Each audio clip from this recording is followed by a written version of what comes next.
नमस्कार दोस्तों, एक बार वापस स्वागत आपका आपके अपने YouTube चैनल में। दोस्तों, आज हम डिस्कस करेंगे मॉडर्ना कोविड-19 वैक्सीन के बारे में। तो दोस्तों, पहले तो सवाल यह है कि जब इतनी सारी वैक्सीन आ गई हैं तो सवाल यही उठता है कि कितनी प्रभावी है। How efficacious is the Moderna कोविड-19 वैक्सीन। तो डियर फ्रेंड्स, इसकी एफिकेसी की बात करें तो ये 94.1% एफिकेशियस है। लेकिन 2 हफ्ते बाद ही हम ये मान के चले कि 2 हफ्ते बाद इसका प्रभाव चालू होता है और उसके बाद इसका 94.1% इफेक्टिवनेस है। अगला क्वेश्चन है कि व्हाट इज मॉडर्ना कोविड-19 वैक्सीन। ये है क्या? तो थोड़ा सा आपको आश्चर्य लगेगा कि it is an unapproved vaccine that prevent कोविड-19। दोस्तों, ये अप्रूव्ड वैक्सीन नहीं है। यहां पर बात हुई है अप्रूवल की यूएस एफडीए से। तो दोस्तों, इस वैक्सीन का United state food and drug administration का अप्रूवल नहीं है। और यूएस एफडीए क्या है? यूएस एफडीए तो एक एजेंसी है, department of health and human services की। तो सवाल उठता है कि जब ये अप्रूव्ड ही नहीं है तो यूज क्यों हो रहा है? तो इसका जवाब ये है दोस्तों कि एफडीए ने इसको ऑथराइज किया हुआ है इमरजेंसी यूज के लिए। क्योंकि हम जानते हैं हमारे पास कोई भी अभी तक इफेक्टिव दवा नहीं है जो कोरोना वायरस को मार सके। और हम ये भी चाहते हैं कि लोगों की जान नहीं जाए, लोगों को जोखिम में नहीं डाला जाए। इसलिए यूएस एफडीए ने इसका इमरजेंसी यूज के लिए ऑथराइज किया है। इसे कहते हैं ईयूए। और सिर्फ 18 साल के जो बड़े लोग हैं उनके अंदर ही उसका यूज ऑथराइज किया गया है। तो दोस्तों, अगला सवाल हम देखते हैं कि what should you mention to your vaccination provider before you get the Moderna कोविड-19 वैक्सीन। जब आप वैक्सीन लगाने के लिए जाते हैं तो जहां पर आपको वैक्सीन लग रही है आपको क्या जानकारी उसको देनी है, मतलब क्या डिस्कशन आपको करना है उनके साथ। तो दोस्तों, ध्यान से सुनना आप कि अगर आपको एलर्जिक सिम्टम्स हैं कोई भी, इसके अलावा अगर आपके मायोकार्डाइटिस है, मायोकार्डियम होती है दोस्तों हार्ट की मसल, और उसमें जब इन्फ्लामेशन आ जाता है तो उसको बोलते हैं मायोकार्डाइटिस। और इसके अलावा अगर पेरिकार्डाइटिस है दोस्तों, पेरिकार्डियम एक आउटर लेयर होती है हार्ट की, उसमें जब इन्फ्लामेशन होती है उसको बोलते हैं पेरिकार्डाइटिस। तो इन तीनों में अगर कोई भी आपको समस्या है तो आपको बताना है जहां से आप वैक्सीन ले रहे हैं। इसके अलावा अगर आपको फीवर है, अगर आप इम्यूनो कॉम्प्रोमाइज्ड हैं, मतलब आपको कोई बीमारी है, एचआईवी जैसा इंफेक्शन है, या फिर आप एंटी कैंसर दवाई ले रहे हैं में इम्यूनो सप्रेशन चलती है। इसके अलावा अगर आप प्रेग्नेंट हैं या फीडिंग मदर हैं, बच्चे को दूध पिलाते हैं, या आपके ब्लीडिंग डिसऑर्डर है, आप ब्लड थिनर्स पे चल रहे हैं, और या फिर आपने और भी कोई कोविड-19 वैक्सीन ली है, तो इस सारी चीजें आपको वैक्सीनेशन प्रोवाइडर को बतानी है। तो आप ध्यान रखिए इस चीज का। दूसरा question, who should get the Moderna कोविड-19 वैक्सीन। किसे लेनी चाहिए ये वैक्सीन? तो डियर फ्रेंड्स, जैसा मैंने बताया कि एफडीए ने ऑथराइज किया गया है या इसको ऑथराइज किया है इमरजेंसी यूज के लिए, और सिर्फ उन लोगों के लिए कि जिनकी एज 18 से ज्यादा है। तो दोस्तों, don't forget this vaccine is only for the people over 18 years of age. अगला सवाल, who should not get the Moderna कोविड-19 वैक्सीन। किसे नहीं लेनी है या किसे नहीं लेनी चाहिए वैक्सीन। तो दोस्तों, अगर आपको ये सिम्टम्स हैं जो मैं बता रहा हूं, आपको मॉडर्ना कोविड-19 वैक्सीन नहीं लेनी है। अब कौन से हैं? अगर फर्स्ट डोज लेने के बाद आपको एलर्जी डेवलप हो गई है तो आप सेकंड डोज नहीं लेंगे। और या फिर जो इंग्रेडिएंट्स यूज किए गए हैं वैक्सीन बनाते समय उससे आपको एलर्जी है तो आपको ये वैक्सीन नहीं लेनी है। तो सवाल उठता है कि सर कौन कौन से इंग्रेडिएंट्स से कैसे जानकारी लगेगी। तो दोस्तों, ये रहे आपके सामने इंग्रेडिएंट्स। तो हम क्वेश्चन लेते हैं कि what are the ingredients in the Moderna कोविड-19 वैक्सीन। तो दोस्तों, मैं आपके सामने बोल रहा हूं एक एक केमिकल का नाम। मैसेंजर राइबोन्यूक्लिक एसिड, एमआरएनए होता है इसके अंदर। लिपिड्स, ये एक तरह का लिपिड है, मैं डिटेल में नहीं जा रहा हूं, जिसे एक नाम दिया गया है SM102।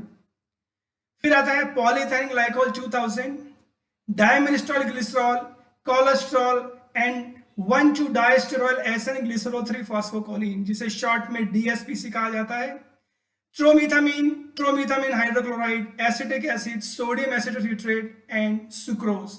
तो दोस्तों ये सारे केमिकल्स हैं। अगर किसी में भी आपको एलर्जी है तो प्लीज आप वैक्सीन मत लगवाइए। आपको पहले बताना है कि आपको इस चीज से एलर्जी है। तो जब आपको एलर्जी है तो स्वतः आप डिसीजन ले सकते हैं कि आपको नहीं लगानी है। इसके अलावा अगला सवाल है कि हाउ इज द मॉडर्ना कोविड-19 वैक्सीन गिवन, ये कैसे दी जाएगी। तो दोस्तों जैसे बाकी वैक्सीन दे रहे हैं हम मसल के अंदर, तो ये मॉडर्ना वैक्सीन भी मसल में इंजेक्ट होगी। और खास बात यह है इसकी 2 डोज लगेगी और 1 महीने के अंतराल में लगेगी, means 2 doses in the gap of 1 month. अगला सवाल हम लेते हैं, has the Moderna vaccine been use before, क्या पहले भी यूज हुई है कोई ये वाली वैक्सीन। तो दोस्तों ये एक अनअप्रूव्ड वैक्सीन है। मैं बता चुका हूं जब वैक्सीन है ही अनअप्रूव्ड तो पहले कहां से यूज हुई होगी। तो ऐसा नहीं है दोस्तों। जब इसका क्लिनिकल ट्रायल किया गया तो कम से कम 15,400 लोगों में क्लिनिकल ट्रायल किया गया और फर्स्ट डोज के बाद इसके रिजल्ट्स देखे गए। दोस्तों ऐसा नहीं है कि जब दवा डेवलप होती है उसी समय क्लिनिकल ट्रायल्स चलते हैं। फ्रेंड्स मार्केट में आने के बाद भी उस पर ट्रायल्स चलते हैं जिसे कहते हैं post marketing drug surveillance. Market में आने के बाद भी 5 साल बाद, 10 साल बाद, 15 साल बाद कंटिन्यू रिसर्च चलती है। और कई बार तो ये पता लगा है कि कई सालों के यूज करने के बाद एकदम से उस दवा को मार्केट से विड्रॉ कर लिया जाता है। तो इसी तरीके से जो भी वैक्सीन आ रही है फ्रेंड्स, कंटिन्यू रिसर्च चल रही है, कंटिन्यू एनालिसिस हो रहा है डेटास का, और जैसी भी जानकारी आएगी आपके पास पहुंचेगी। मैं कोशिश करूंगा आपको लेटेस्ट अपडेट्स देता रहूं। तो हम बात कर रहे थे मॉडर्ना कोविड-19 वैक्सीन की। तो दोस्तों क्लिनिकल ट्रायल्स में जो फर्स्ट डोज इसकी लगी है उससे हमें कई इफेक्ट्स दिखे हैं जिनको साइड इफेक्ट्स हम कह सकते हैं। What are the benefits of Moderna कोविड-19 वैक्सीन, इसके क्या बेनिफिट हैं। तो दोस्तों जो ऑनगोइंग ट्रायल है, जो चल रही है और जिसको मसल में इंजेक्ट किया है, उससे यह पता लगा है कि जब 2 डोज आप ले रहे हो 1 महीने के लिए प्रिवेंशन मिला है। मतलब जिन भी पेशेंट्स को दी गई है ये वाली वैक्सीन उनको फायदा मिला है। अब सवाल उठता है कब तक रहेगी ये इफेक्टिवनेस, ड्यूरेशन कितने दिन तक। तो दोस्तों अभी तक ये क्वेश्चन मार्क ही है, इसका जवाब हमारे पास नहीं है। मैंने बताया रिसर्च चल रही है, जैसा ही अपडेट होगा I will try to communicate. अगला सवाल है what are the risk of Moderna कोविड-19 वैक्सीन, क्या क्या रिस्क हैं। तो फ्रेंड्स सबसे पहले तो सीवियर एलर्जी हो सकती है, लेकिन इसके चांसेस बहुत रिमोट है, मतलब कम चांसेस हैं। ये जो एलर्जिक इफेक्ट्स हैं इंजेक्शन लेने से 1 घंटे तक दिख सकते हैं। और क्या क्या है, क्या क्या सिम्टम्स हैं। तो जैसे ही अगर सिम्टम्स दिखेंगे तो पेशेंट है उसको ब्रीदिंग डिफिकल्टी होगी, सांस लेने में दिक्कत होगी। जो आपका फेस है और लिप्स है वहां पर स्वेलिंग आ जाएगी, पूरी बॉडी के अंदर दाने दाने हो जाएंगे, रैशेस होंगे और डिजीनेस, वीकनेस फील होगी और जो आपकी हार्ट बीट है वो फास्ट हो जाएगी। दोस्तों इन कई पेशेंट्स के अंदर यह भी देखा गया है कि जैसे ही उन्होंने सेकंड डोज ली तो कुछ दिनों के बाद कुछ और सिम्टम्स डेवलप हो गए। हालांकि ऐसे सिम्टम के चांसेस बहुत कम हैं। तो वो सिम्टम कौन से हैं, मायोकार्डाइटिस जो मैं आपको बता चुका हूं, pericarditis, chest pain, heart pounding और शॉर्टनेस ऑफ ब्रीथ। तो दोस्तों अगर ये सिम्टम आपको जैसे ही पता लगते हैं तो आपको बिल्कुल लापरवाह नहीं होना है। जितनी जल्दी हो सके please go for medical attention. Please आप फिजिशियन से कंसल्ट कीजिए और ट्रीटमेंट स्टार्ट कीजिए। तो साइड इफेक्ट्स जो क्लिनिकल ट्रायल के दौरान देखे गए वो कौन कौन से हैं।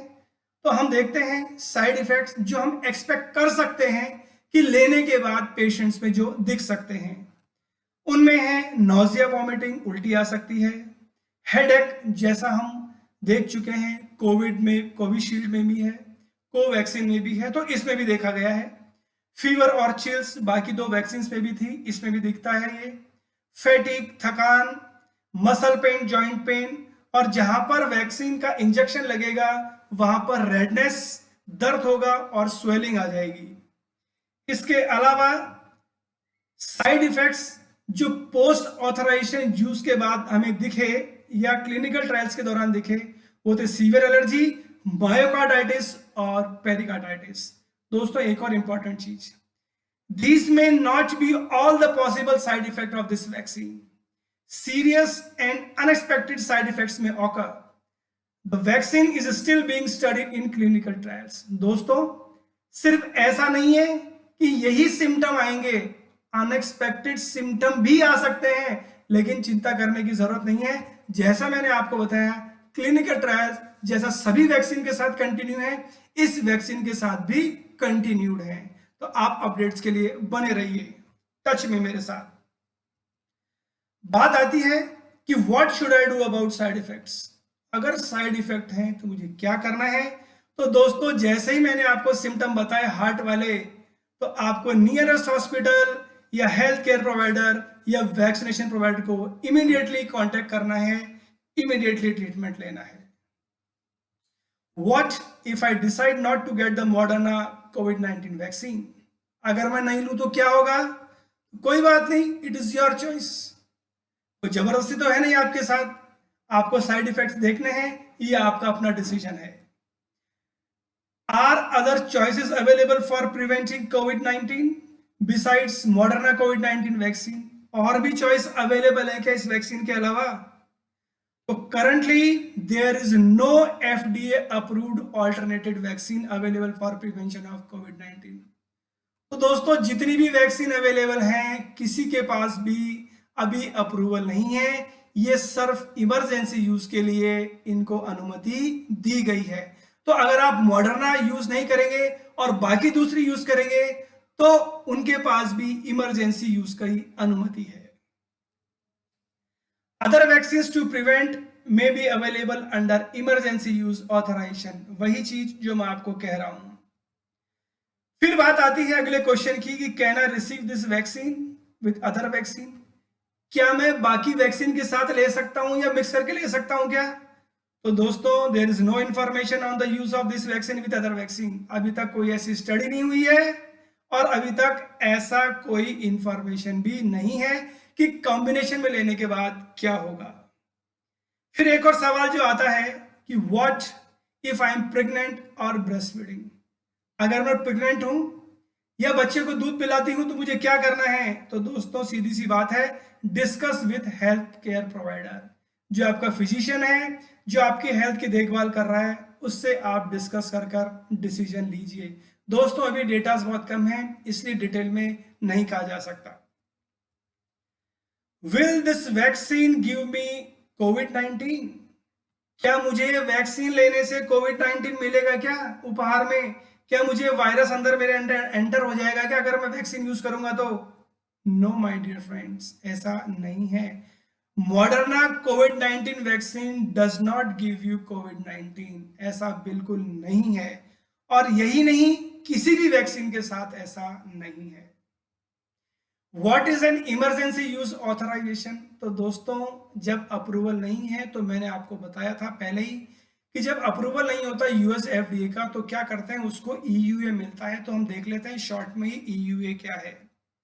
ये एक मैकेनिज्म है US food and drug administration का to use vaccine in emergency, ताकि मैं वैक्सीन को इमरजेंसी में यूज कर सकूं। ये जो वैक्सीन है मॉडर्ना कोविड-19, it has undergone the same type of review as an FDA approved और क्लियर्ड प्रोडक्ट। इसका बिल्कुल वैसा ही रिव्यू है जैसा एफडीए बाकी प्रोडक्ट के साथ करता है। एफडीए में issue an EUA when certain criteria are met, which includes that there are no adequate approved and available alternatives. FDA इसको तभी इश्यू करता है इमरजेंसी के लिए जब वो इस निष्कर्ष पे पहुंचता है कि आपके पास और कोई दूसरा ऑल्टरनेटिव अवेलेबल नहीं है। हम यही कह रहे हैं कि जो एफडीए का डिसीजन है, it is based on the totality of the scientific evidence available showing that product may be effective to prevent COVID-19 during the COVID-19 pandemic।